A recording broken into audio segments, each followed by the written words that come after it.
Good afternoon. My name is Tim Feeney. Welcome to docsdesk3@gmail.com. I'm a retired physician. I was in private practice for 37 years as an obstetrician gynecologist. After that, I served on the faculty at the St. Vincent OB-GYN residency program here in Indianapolis, Indiana. A lot of people ask me, why a podcast? Well, it all started one day when I was in the clinic, in the conference room. I always show up a little bit early and I'm always reading the paper. And some of the residents inquired as to why I read it and how long I'd been reading it. And basically, I was taught that at a very young age at Cathedral High School, actually as a student there, that it was important to be current, if you will. But I like to talk too. But the residents thought, that would be a good idea, Dr. Feeney, if you started a podcast, they could listen to it for maybe 30 minutes coming into work, catch up a little bit. They thought that might be a little bit fun, so I thought this might be a little bit fun. And that's why we are here today in this situation. I have interest in daily news, obviously. I've read many newspapers in the past. I read the Wall Street Journal mainly. I get other news from the computer sites, etc. I am interested in education at all levels, K through 12 and beyond, obviously. I have a great interest in golf, and I like to read a lot. I have a lot of books that I've read over the years. But anyway, I would like to tell you a little bit about the book club that I started as part of the St. Vincent's OB-GYN residency program many years ago. I was watching the residents. They get to work at 5:30, 6 o'clock in the morning, sometimes earlier. They don't go home until 6:30, 7 o'clock, sometimes later. And all day long, it's medicine, medicine, medicine. Reading journals, reading textbooks, being involved in learning via surgery, etc. And they just almost never have time for fun or other types of learning. So I decided to have a book club. And the book club, we do it 2 times a year, sometimes more, sometimes less. But there's a couple rules with the book club. Number one, the book can't be about medicine. The whole idea is to get them away from medicine and learn something else. And then the other rule is I'm the only staff that gets to be at the book club. Again, the idea is to get away from medicine. They don't need to be with all my colleagues and getting medicine drilled into their head every day. But anyway, I'm interested in the United States. Obviously, I consider myself a patriot. And so besides stories of the day that I would like to do to bring the residents up to date, if you will, on certain topics, there's other hot topics that I would venture to discuss in this podcast. One of the hot topics is the legalization of marijuana, whether we should be doing that or not. Healthcare is incredibly difficult. I never will forget, it was in 2018, Warren Buffett, Jamie Dimon, and Jeff Bezos, they got together and they thought they were going to try and fix this problem, particularly just for their employees, but then hopefully having a transmission, if you will, of their findings and their program to the rest of America. And as near as I can tell, I think after 3 years they just gave up and they went back to their places and started to take care of their own employees. Another hot topic is public schools versus private charter schools, cost, performance, etc. Other hot topics include the PGA versus LIV. I don't know if you're aware of the golf deal, but that's a hot topic, etc. So, news of the day. Big time news even right now, but it's been going on for some time. The war in Iran. First, I would like to just go over some history and geography so that you can relate that to what's going on today. Iran has approximately 92 million people. The majority follow Islam. Interestingly, it's the birthplace of polo. And in Iran, that is where 75% of the world's handmade carpets are made. And so where is Iran? It's important to know these things.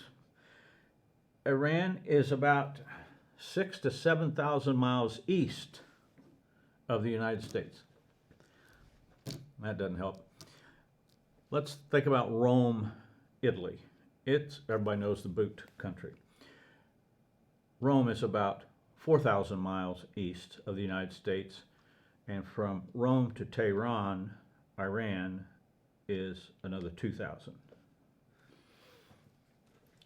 The circumference of the globe is about 25,000 miles in its circumference. So it is considered to be part of the Middle East. You hear that term all the time. I would like to say at this point, I've got a lot of this data from Wikipedia and the Britannica online. If you're interested in learning more about this topic, that I found those to be very good sources. But anyway, Wikipedia describes Iran as home to one of the world's oldest continuous civilizations. This dates back to the 7th century BC.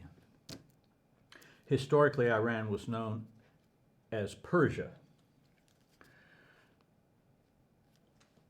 I don't have time, and we don't really need to go through all of that, but it seems to me, since BC, there has been turmoil, wars, if you will, there since forever, it seems to me. But I showed up here in 1945, and since then I've been able to pay attention. And in 1953, Iran had been ruled under what they call the Pahlavi dynasty, and that lasted between 1925 and 1979. From 1941, Shah Mohammad Reza Pahlavi, Shah is the Persian name for king, he became the monarch and ruled for 26 years in Iran. He was thought to be a pro-Western monarch, but was overthrown by the Iranian Revolution in 1979 because of people having significant discontent with the rule of the Shah. And again, there was a lot of repression, torture, and murder of dissidents. And this seems to be a common theme for a long time in the history of Iran.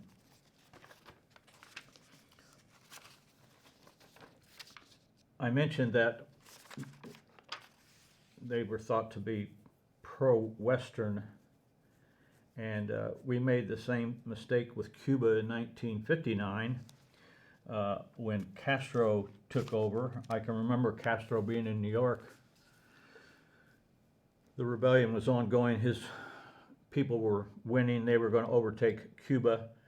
Again, a lot of repression, torture, death. But we thought that Castro was going to be pro-Western, if you will, but he immediately established a communistic state and limited freedoms and took care of dissidents, if you will. In 1978-79, the Iranian Revolution occurred. Ruhollah Khomeini came to power in 79, and he became the supreme leader, and thus the ultimate authority with a new theocratic constitution. It was believed by the U.S. that Khomeini intended to create a democracy. Instead, he created a government based on Sharia law, the Quran, and the followings of Muhammad. Opponents, dissidents were basically executed. It's difficult to know how many, but in Wikipedia they report possibly as many as 10,000, may have been a lot more than that.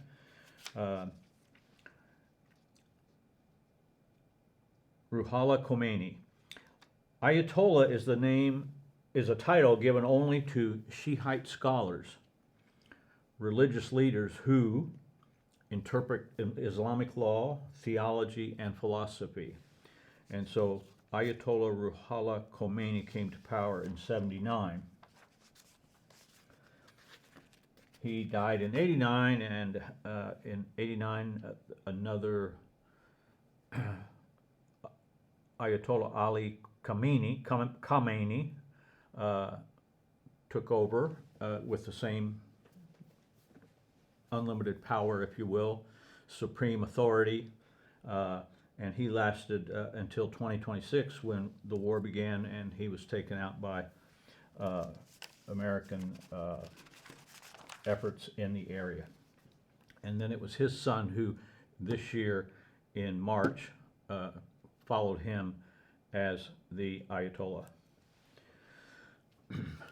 Complicated, I know, but I wanted to go through that. So since 1979, Iran has been ruled by a clerical oligarchy, and they have ultimate authority in the country. If you read about this, you'll find they have presidents, and they elect presidents, but apparently for show, as the Ayatollah always has the ultimate authority. On November 4th, 1979, this was as the revolution was taking over and the Shah had been deposed, 52 Americans at the United States Embassy in Iran were taken hostage. This may have been due to the fact that the deposed Shah was allowed to enter the United States, supposedly for health conditions, and indeed it may well have been health conditions, but Iran thought that a coup was in the works, and they responded by taking 52 Americans hostage. The hostage situation ended after 444 days.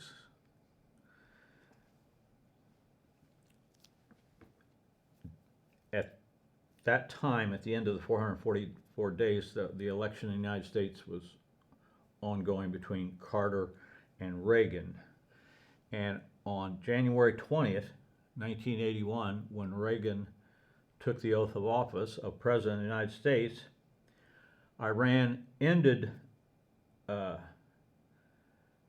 the hostage situation, and thus the sanctions and embargo on Iran by the United States were also ended.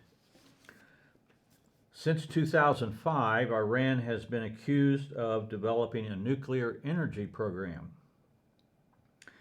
which could lead to a nuclear weapons program. I don't think there's any doubt about that being their plan. There has been confrontation between the United States and Iran at least since 2015 through different regimes of ours here in the States, Obama, Carter, Trump. And all the while, these people trying to negotiate things, they were increasing their nuclear capabilities, weapons program. And they denied such, even though there was agreements signed that they would not do that, but they were doing that. Iran, the regime, is described as an inveterate enemy of the United States, supporting proxy terrorist organizations, namely Hezbollah and Hamas. And these are warring entities, if you will, carrying out the desires of Iran and other parts of the Middle East. And one of their goals is really to deny the existence of Israel, and I believe by extension the existence of the United States. Should they ever develop a sophisticated nuclear weapons program, I think that the world would be in great trouble. A significant event occurred in Iran September of 22. A young girl, Mahsa Amini, a 22-year-old Iranian girl, was arrested by the Guidance Patrol, incredibly known, in my opinion, as the religious morality police of Iran's government. She was arrested for not wearing the hijab, a requirement of the government standards. She was severely beaten and died for not wearing the hijab.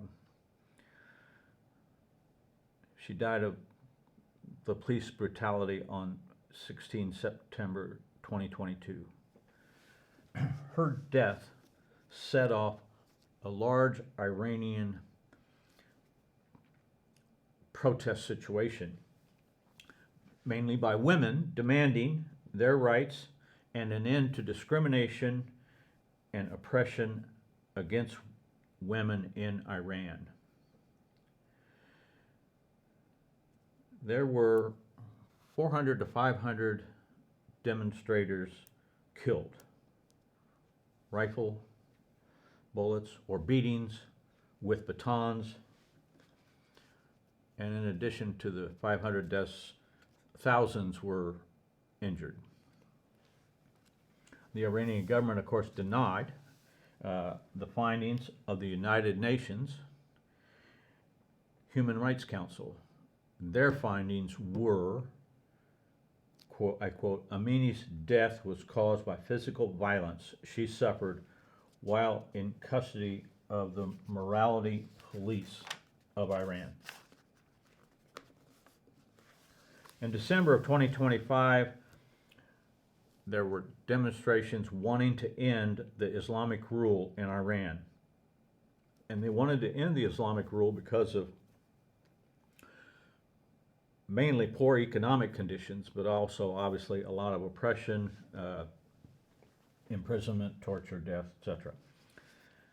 As of January 2026, it is reported there have been at least 16,500 people killed and 330,000 people injured in these protest demonstrations. Exact numbers are hard to come by because of the censorship that is present in Iran.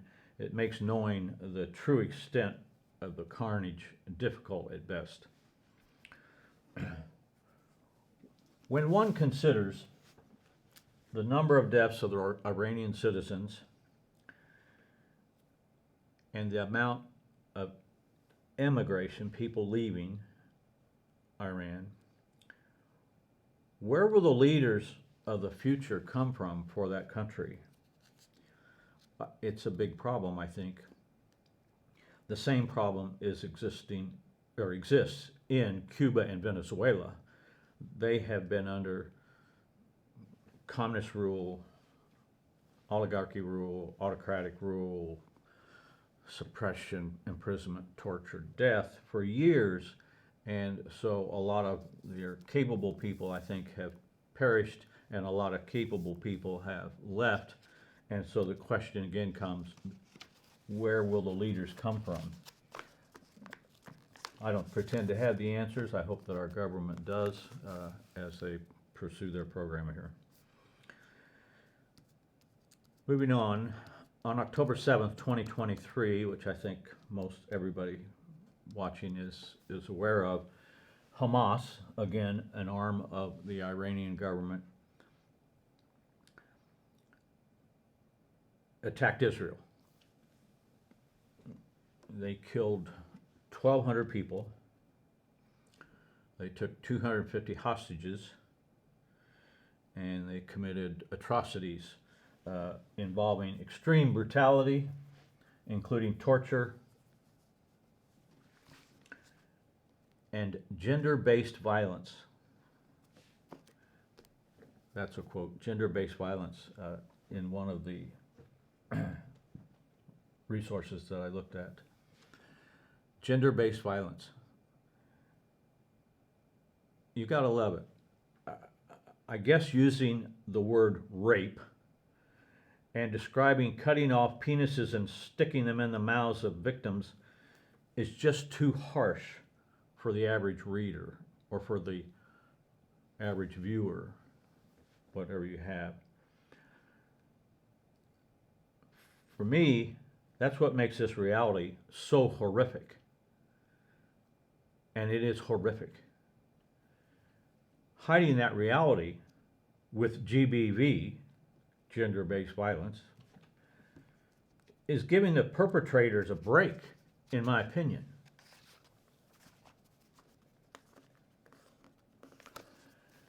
Time is limited here, so I'm going to go over one story from that day when Hamas invaded Israel.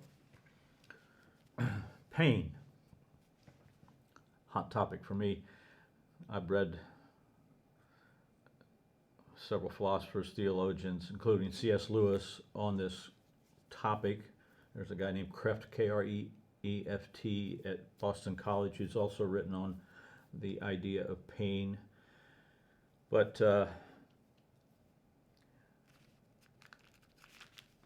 Samantha Guthrie described her pain very emotionally and called it, or she stated about her family, "We are in agony," and she was in tears. I show you this picture here of Hersh Goldberg-Polin. This is an article about the book that she's writing about her son, Hersh. Hersh was 23 years old when Hamas invaded Israel. He was attending a music festival when his left forearm was blown off by a Hamas grenade. Hersh and others, ranging in age from 9 months to 86 years old, that day were taken hostage. Hersh and others were kept in tunnels 66 feet underground for 328 days. No electricity, no plumbing. There was torture, and there was starvation.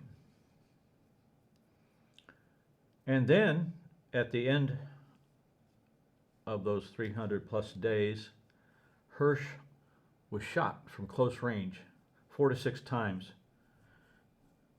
before the bodies were returned to their families. Rachel's book is entitled When We See You Again, and it was released in April of this year.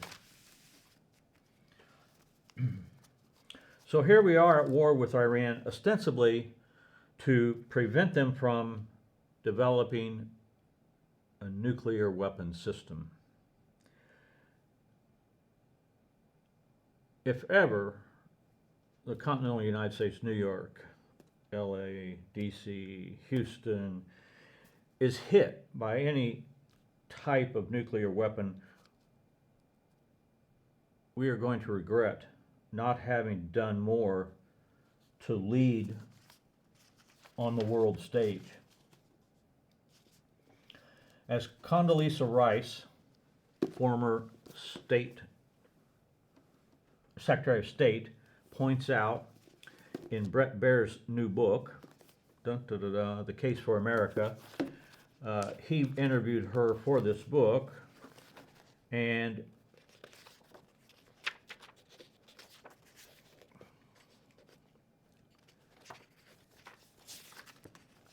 I'm going to just read this to you. In September 2024, former Secretary of State Condoleezza Rice wrote an article for Foreign Affairs magazine titled "The Perils of Isolationism." I think it's been a sort of a hot topic through the years. People think we ought to be isolated, we ought not really deal with all these other people's problems, etc. The title of the article is "The Perils of Isolationism. The world still needs America, and America still needs the world." Brett Baer asked Rice, interviewing her for this book, about this perspective.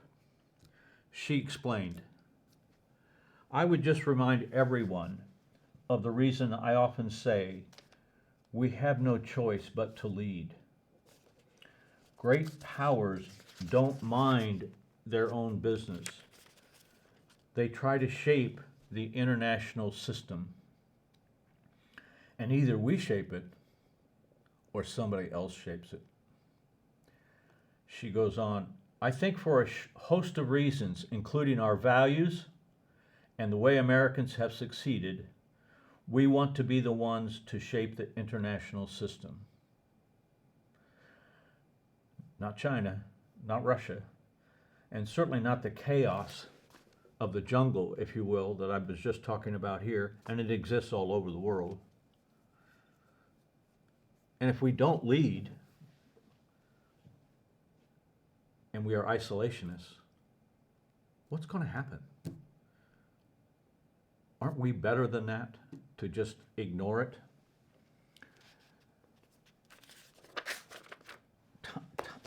Time and distance, in my opinion,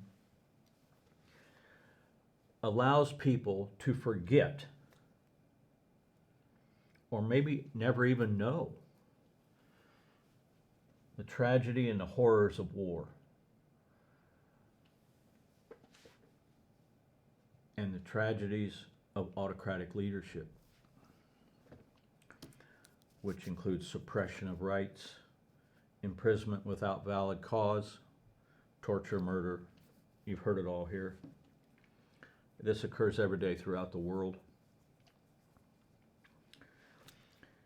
If it were to occur in your backyard, I think your response would be different than isolationism. But that's what time and distance allows. After 9/11, 25 years ago now,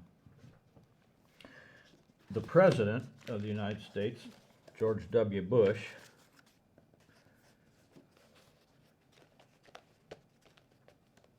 was agreeing basically what his Secretary of State had said years before, when he said before a joint session of Congress, "My fellow citizens, for the last 9 days, the entire world has seen for itself the state of our union, and it is strong.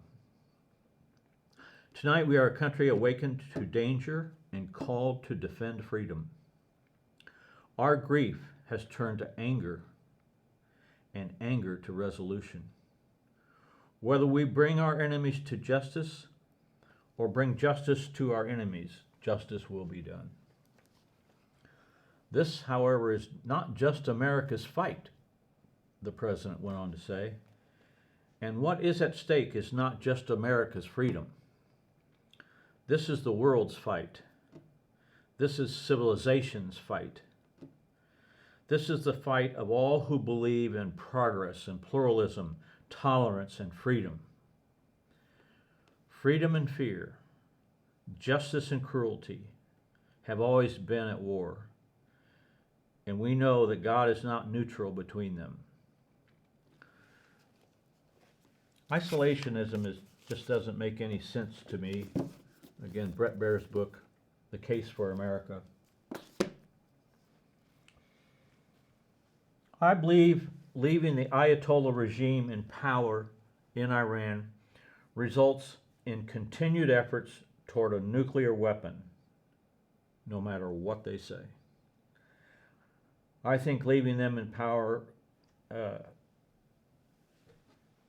shows again our inability in believing anything they say or sign. History teaches us that. Leaving them in power allows the continued disregard for citizens, brutal disregard. I think the people there wish for a different form of government, thus the protests. I was talking to a Persian, if you will, several weeks ago.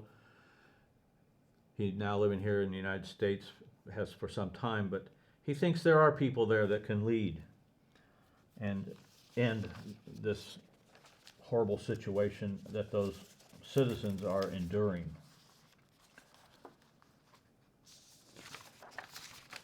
So that's it for the news. Now for a hot topic.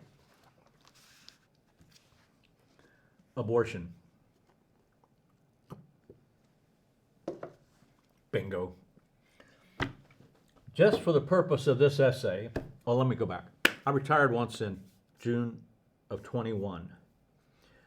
At that time, I was only retired for like 6 months before they asked me to come back, but I had that 6 months, and I was able to write several essays on topics that interest me, like this.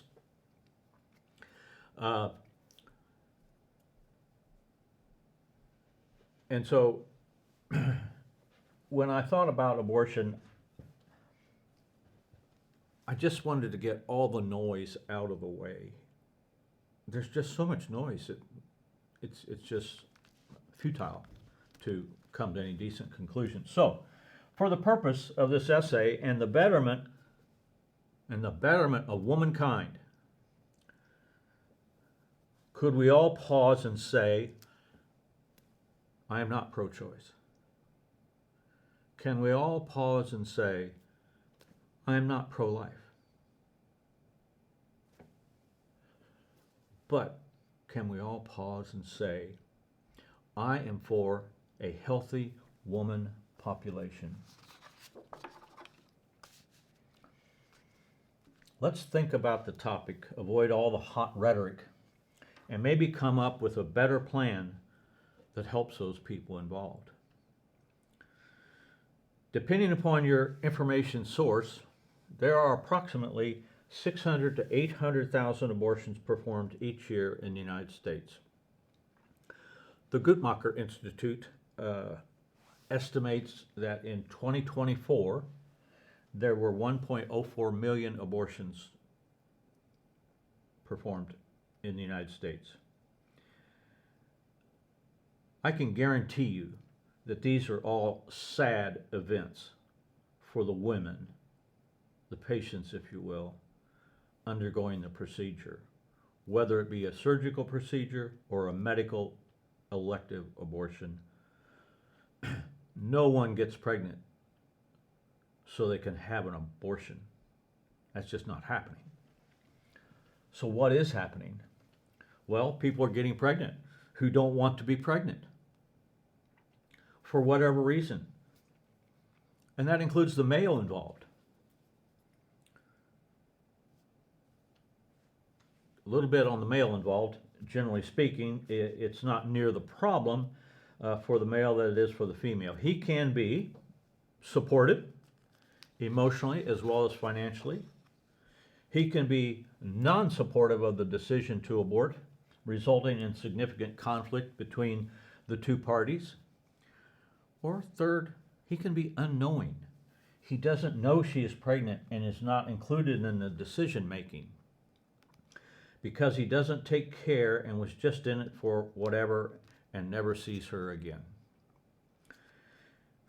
In general, not always, the male does not experience the emotional turmoil that the woman does in these situations. So what are we as a society to do about that? I believe almost everyone involved considers abortion to be a very sad, very inconvenient event. I would like to do some education for some who may not know about different types of abortion, if you will. I will start this by saying I had a stenographer that worked in my office a while back. And one day she showed up to the office and she wanted to talk to me. I was at the hospital, surgery, deliveries, whatever. She sat there for 3 hours waiting for me, and finally I got there, and she said she was going to quit her job as stenographer because I was performing abortions. Well, I don't do elective abortions. She thought that I was doing elective abortions. It was basically because she didn't understand different terms. In medicine, we don't really use the word miscarriage, we use the word abortion. So, a woman can have what we call a spontaneous abortion, commonly known as a miscarriage, and occur usually before 12 weeks gestation. And as the name suggests, spontaneous, the mother loses the pregnancy for no apparent cause and passes all the tissue and the pregnancy is over. Then there's threatened abortion. Occurs when the patient experiences bleeding and or cramping in the early stages of pregnancy. She's threatening to miscarry. But sometimes that all stops and she goes on to have a successful pregnancy. Or the cramping and the bleeding can continue, and then she develops into what we call an incomplete abortion. A mother is in a situation, but she can't pass all of the tissue. She's just bleeding heavily, she's cramping, she's passing some tissue, maybe. She needs help. She needs medical intervention to prevent significant issues of hemorrhaging and infection. And then there's the missed abortion situation. That's when a woman becomes pregnant, and again, for some unknown reason, the pregnancy stops growing, the heartbeat stops, but the patient experiences no bleeding, no cramping. The pregnancy basically is deceased, gone, but she's in need of medical help. That can't stay there forever. It can result in infection and ultimately maybe into hemorrhage. And then finally we have elective abortion. That's where a mother becomes pregnant and doesn't want to continue with the pregnancy. She then seeks help, medical or surgical, to achieve her goal.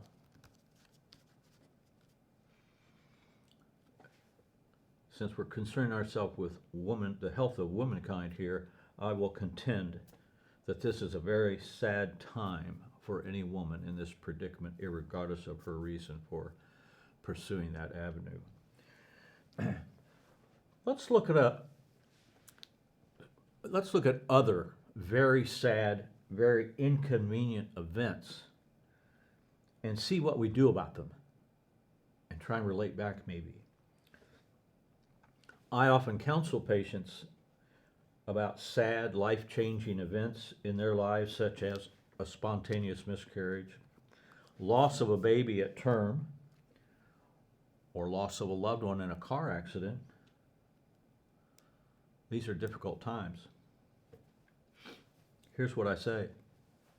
Today, in America, quite a few 3-year-olds are going to wander into the street unaware of the danger, and most will make it back to safety. One may not be so lucky and get hit and killed by a vehicle. A horrible accident. A horrible event for sure. No one may have been at fault. It was an accident. What do we say as a society to reduce these horrible events? Well, we are always trying to give directions to our children. Don't do this. Don't do that. To drivers, we try and educate by making the situation and at the same time making the situation better, like school zone signs, or children playing, or slow down, etc. All of this is done in an effort to avoid very sad, very inconvenient events. Unfortunately, just as the 3-year-old wasn't aware of the danger of walking into the street, quite a few young people, both male and female, are not aware of what they are doing, that what they are doing could lead to a very sad, very inconvenient event. So maybe we all need to think again for ourselves about this polarizing issue. We just might develop new opinions, not those of the omniscient, omnipresent media, politicians, and ideologues, which seem to really cloud over reality, just the bickering. It may sound silly to some, but to the young especially, oftentimes they don't know what their bodies are capable of. Heck, I even know adults with significant misinformation about sexually transmitted diseases and how all that works. They need education. So education may be in order here. I can hear the doubters now. That doesn't work. Kids don't pay attention, etc. I think we can always do better. What if we harnessed all that energy and money that is present in the pro-life and pro-choice factions and used the energy, the manpower, and the money to reduce the number of abortions? Just to have that as a goal. Reduce the number of abortions significantly, so if everyone becomes proactive in preventing unwanted pregnancies, we could rejoice in the reduction in the stress, in the reduction in the cost of these very inconvenient events. Churches could help in their classrooms for the young. Schools could help. I know those things have been addressed before as far as sexual education, but we just need to do a better job.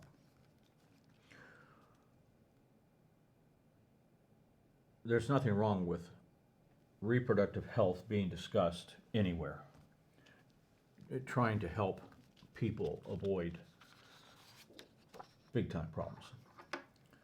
Of course, the family should be involved in this endeavor along with the schools and the churches, if you will. But the family, they need education, possibly through high quality public service announcements to promote better understanding of the topic. Can you imagine Matthew McConaughey explaining reproduction? He'd kill it. And people would pick up their phones and watch it. That's what they do all day anyway.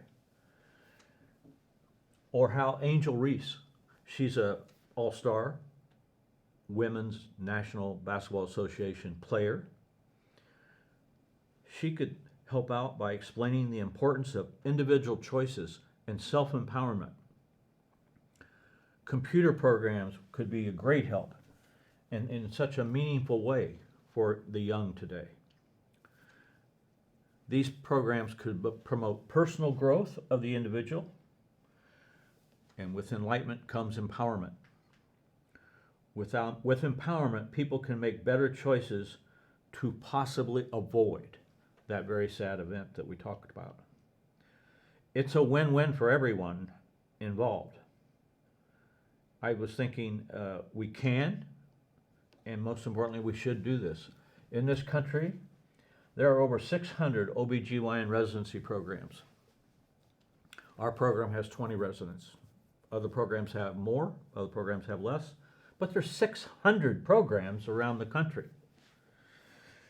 In addition to that, there are 400 family practice residency programs throughout the country. All these are young doctors who have the ability to help in this arena. I don't think it would take much effort to get that accomplished. Particularly, and we're going to go through the money in a little bit, but there's a lot of money out there that's being spent with the pro-life, pro-choice.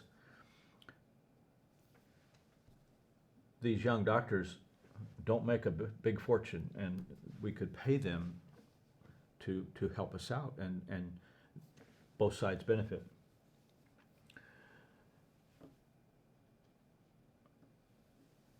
With this education and discussion of empowerment, enlightenment, whatever, young people or people of any age really can consider, should I sleep with this person? Should I protect myself from sexually transmitted diseases? How do I go about that? Should I be cautious about pregnancy? Should I learn more about contraception? She's becoming empowered. A good reproductive health information course could go a long way to making wholesome decisions by women, and that maturity would sustain itself into adulthood for the younger people. William Galston was a political advisor to President Clinton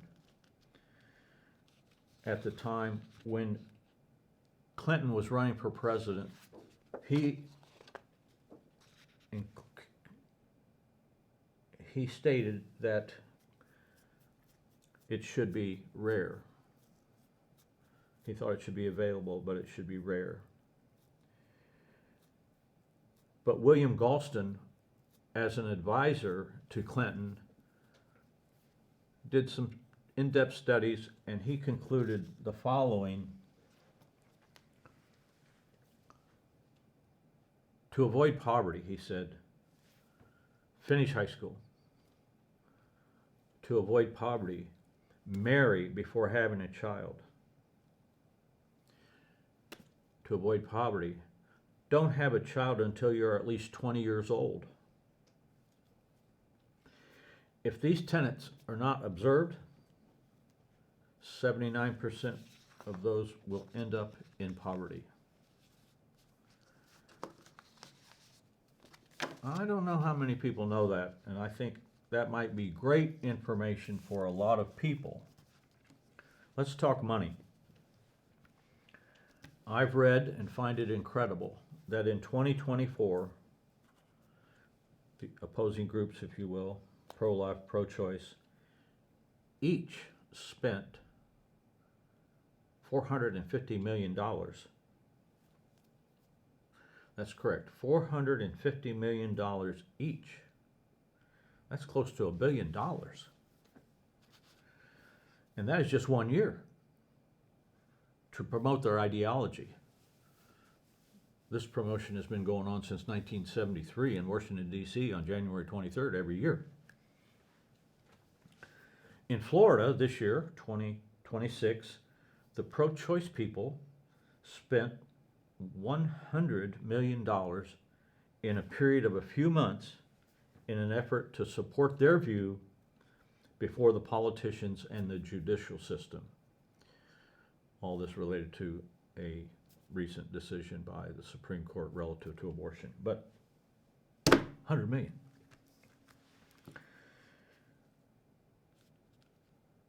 And what has this enormous amount of money produced? Not just in 2024, but through all the years. In 1973, when Roe versus Wade came out, there were over 1 million abortions, and today 800,000. So have we changed much? A lot of money, a lot of anger. We've changed nothing.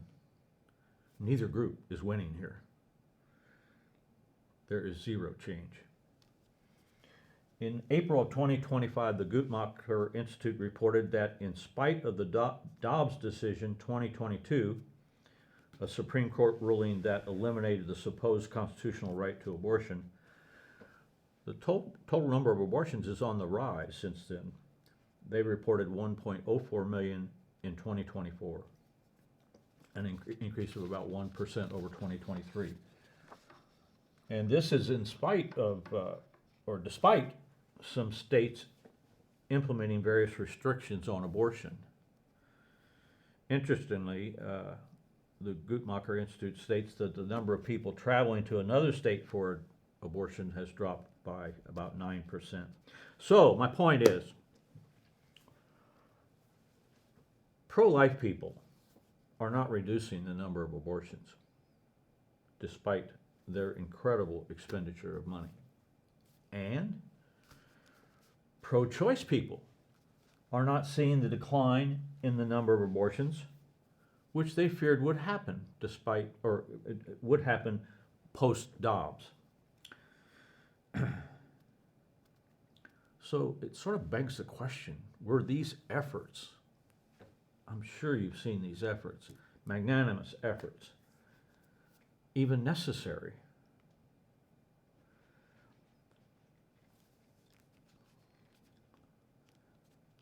I'm going to relate a story here, a look at the problem of abortion from the view of one who has had, and she said, I can't remember exactly how many.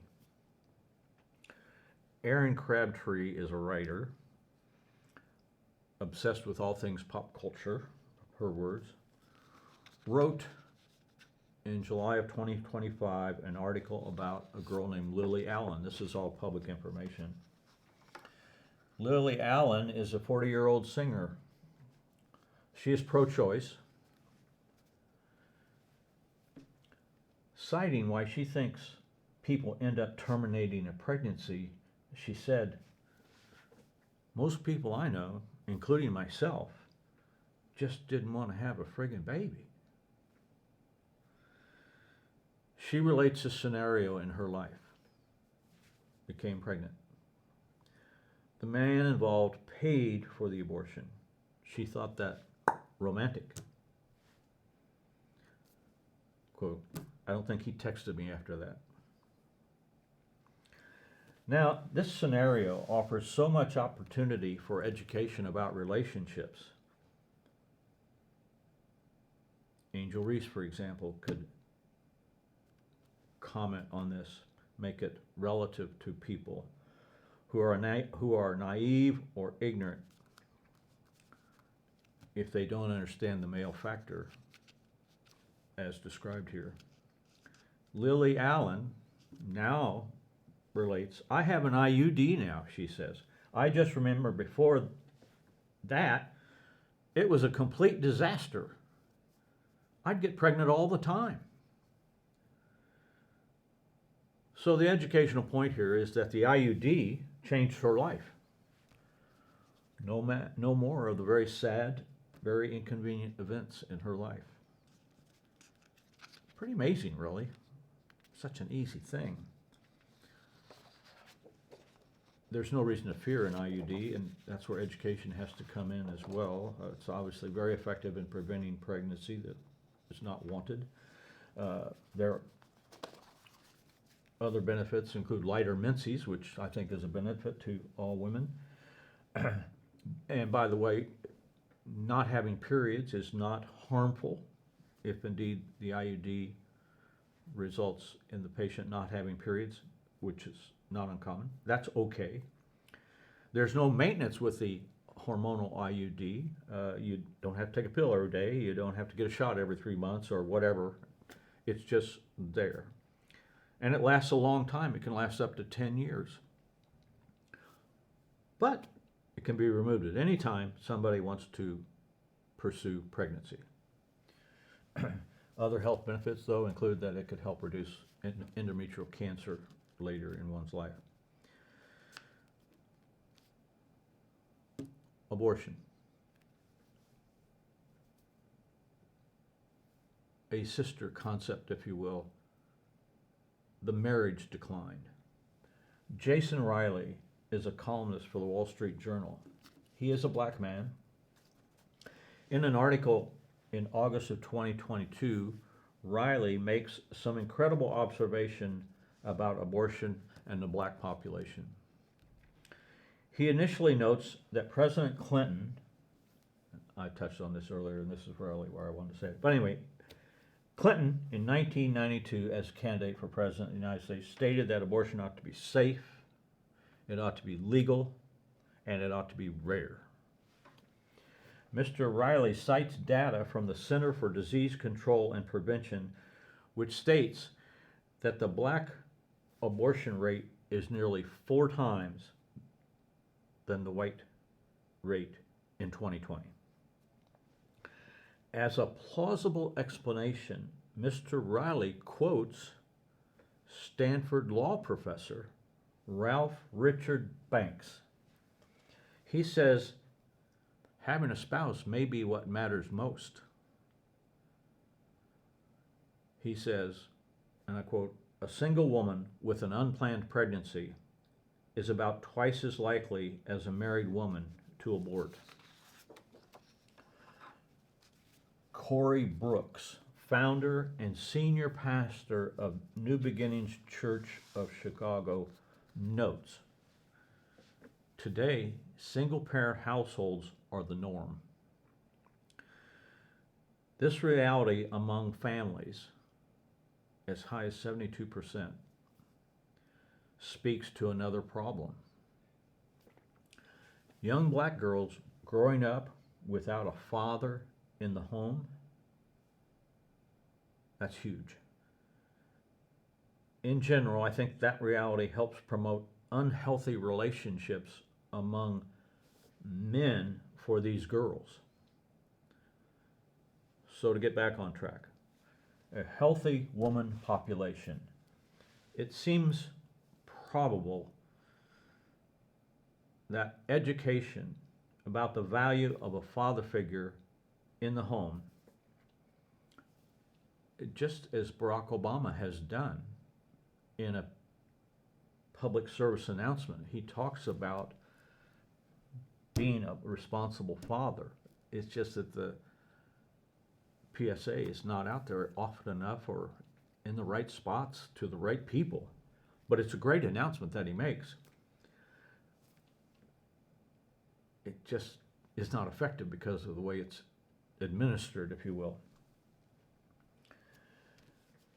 But things like that would be a great first step towards our goal of a healthy woman population. Finally, a really wackadoo moment, if you will. August of 2025, I believe this happened in Houston. There was a report of a divorced woman becoming pregnant by her boyfriend. The boyfriend wanted her to keep the pregnancy. Her ex-husband and her mother wanted her to abort. They prevail. She becomes pregnant again by the same boyfriend. Her mother and her ex prevail again, ordering her to abort. As I understand it, she is now pregnant a 3rd time. I have no more follow-up on that. It's a scenario, I'm sure, with all sorts of legal battles with the father of the pregnancy versus the opposing parties. But what I found interesting in this reporting of this horrible situation is there's no mention at all of how the girl is doing with all of this. I found that pretty incredible, really. Surely there is something that ought to be done for her mental and physical well-being. Efforts towards a healthy woman population would probably pay great dividends in this situation. There are a lot of horrible situations going on relative to this topic. We see them all the time in the emergency room. People who tried to abort and they were just not successful, whether it was a surgical effort or a medical abortion. They show up bleeding, in pain, needing help. And the opposing parties, if you will, are really creating a lot of havoc with emergency rooms, citing this law and that law. Doctor can't do this, can't do that. And it's a tragedy to try and figure it all out and get good help for womankind. Just because of the confusion and lack of education as to what's really the right thing. So, think about her. Oh, I wanted to tell you one thing. Just in the paper today about Iran. This is from the opinion column. This is an editorial, and just the first sentence, a quote from Henry Kissinger, who was Secretary of State a long time ago, but he was also a very powerful advisor to presidents. Iran has to take a decision whether it wants to be a nation or a cause. He said that, I think, 47 years ago, or for 47 years, the Iran regime has answered cause with the Islamic Revolution. That's just in today's paper. So, one other thing I wanted to mention, possibly in anticipation of the next podcast, is this book. It's a memoir by Alexei Navalny, patriot. He was a victim of all this crap, but in Russia, under Putin. Putin finally had him killed. I hope you can see my efforts here. Over the years, I've been a big button maker, if you will, particularly for St. Patrick's Day. When the Iraq War began, I made a button celebrating St. Patrick's Day, and with a big shamrock on the button, and in the middle of the shamrock was an American flag. It was pretty cool. But to help us out with our topic today, don't get pregnant until you are ready. I'll probably have a couple thousand of those made and give them to people as they become more educated about it. Another thing that interests me as I read are journalists that write in the papers, the magazines, or whatever. They have an incredible supply of words that I've never seen. Brett Baer on TV, he talks well. I don't know that he ever says a word that I don't understand. But anyway, since the NBA season just ended, and Wemby, the star player, all-star player for the Spurs, 7'4", 22 years old, he was described as, it seems, he's been tetchy with the media. Tetchy. I didn't know what it meant. You can sort of figure it out, but being bad-tempered, irritable, or easily annoyed. I really get easily annoyed when I see these pro-life, pro-choice groups go at it, spending all this money and accomplishing zero. Till next time, thanks a lot.